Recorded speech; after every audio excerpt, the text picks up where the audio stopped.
Timor-Leste's permanent representative to the United Nations plays a key role in advancing the country's interests on the global stage. Ambassador Dionisio Babo Soares spoke with RTTL World News from Finland, reflecting on how he represents the voices of Timorese people at the United Nations and the major challenges facing both the UN and global stability.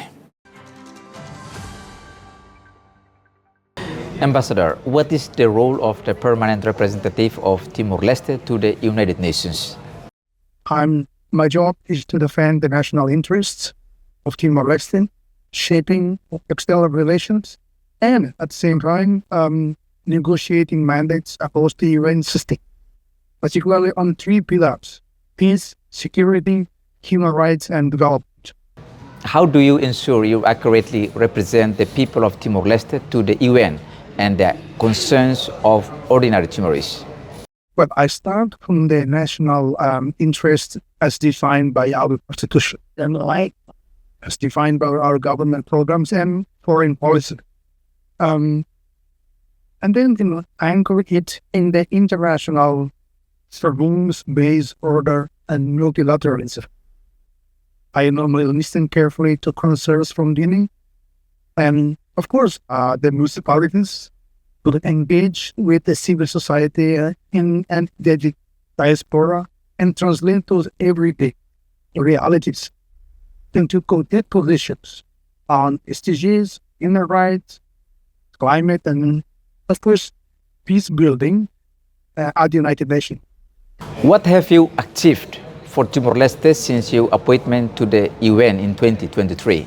Well, since a few years ago, we have reactivated and strengthened key diplomatic channels to reposition Timor-Leste in United Nations debates.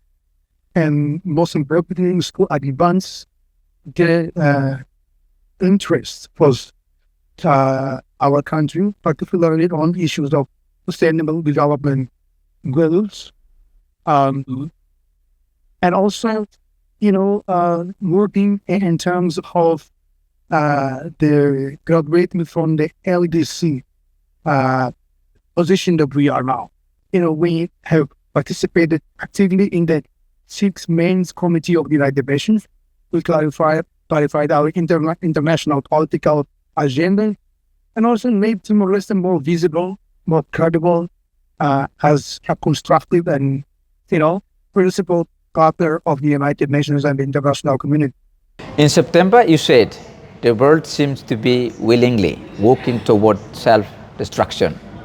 What challenges do you see as most pressure for the UN and for Timor-Leste? Well, let us be truthful that global politics is under under intense strains. Wars, climate injustice, inequality, and mistrust in suspicion are so great at the moment that this does not make self-destruction inevitable. As a country, as a member of the United States, we've been participating actively in trying to actually raise our concerns, our situation on the ground, and making sure that actually we are up on the agenda of the United Nations and making our views heard. But the country nations have to make sure that we cannot drag ourselves into self-destruction, but we need to actually work hard to police the economic living standards, particularly in the least developed countries. And Timor-Leste is one of the least developed countries. What challenges does the UN face regarding the geopolitics in the Middle East? Well, in the Middle East, the UN confronts deep-rooted, as you know, in the Middle East, the UN confronts deep-rooted conflicts, competing narrative, and great power rivalries. That to name it, its level, finite. But we still have hope because the matter actually is back in the agenda. The United Nations agenda, both at the General Assembly and also at the UN Security Council. And The issue is not the UN itself, but the issue is the Middle East. They are the ones, particularly state members, have the courage to find a way, to end the conflict. Thank you, Ambassador, for talking with us.